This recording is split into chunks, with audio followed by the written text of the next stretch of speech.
কোনো বদনাম নাই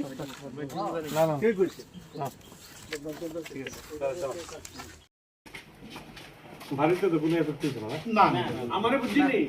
আমাদের পুলিশের যে রিপোর্ট, অভিজিৎ মন্ডল পুলিশের যে রিপোর্ট পটকা হয়তো একটু মানে পটকা পাঠাইছে, আর এটা যেভাবে আছে দেখা যাচ্ছে এটা চুঙ্গার মধ্যে ঢুকে দেওয়া দিয়েছে। এটা মানে তাদের মধ্যে একটা টেস্টও করছে বুঝতে যে এটা ফাটে কিনা। মানে এইভাবে যদি কাউকে এরকম কোন ইন্টেনশন মনে তো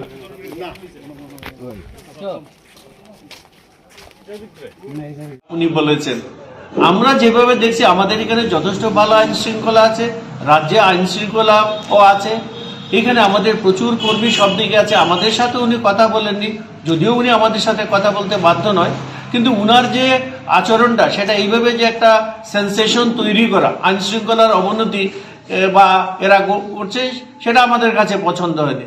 তো আমি বলবো উনাকে এইভাবে বিভ্রান্তি না করা।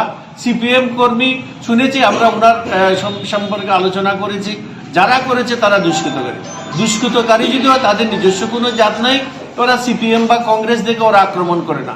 তো এই জাতীয় ঘটনাকে ফলে রাজনৈতিক রং চড়ানো সেটা আমাদের পক্ষে মেনে নেওয়া সহজ নয়, এবং এইগুলো আমাদের বিশ্বাস যে ওরা, কারণ সিপিএম কি করে, ওরা হামলা মামলা ঝামেলা আর পরনিন্দা পরচর্চা এবং যে অপপ্রচার, এই তো এখন বর্তমানে হাতিয়ার, ওদের তো আর কোনো সংগঠন নেই।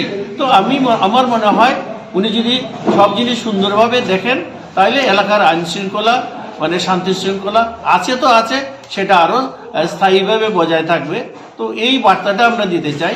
এটা যদিও পরিষ্কার দুষ্কৃতি বলা হয়েছে, কিন্তু এটার মধ্যে যেটা রাজনীতির গন্ধ আছে সেটা আমরা বুঝতে পারছি। এইটুকু বলার জন্য, এবং আমাদের যে নতুন মন্ডল প্রেসিডেন্ট হয়েছে 45 বছরের নিচের আমার নীতি মেনে, এই রাজীব শাহকেও ইন্ট্রোডাকশন করে দিলাম। এখন থেকেই বটজেলা মন্ডলের যাবতীয় কাজকর্ম এটা মন্ডল প্রেসিডেন্ট আপনারা জানেন করে, আমি তো আছি, এইভাবে পরিচালনা হবে। সবাইকে ধন্যবাদ।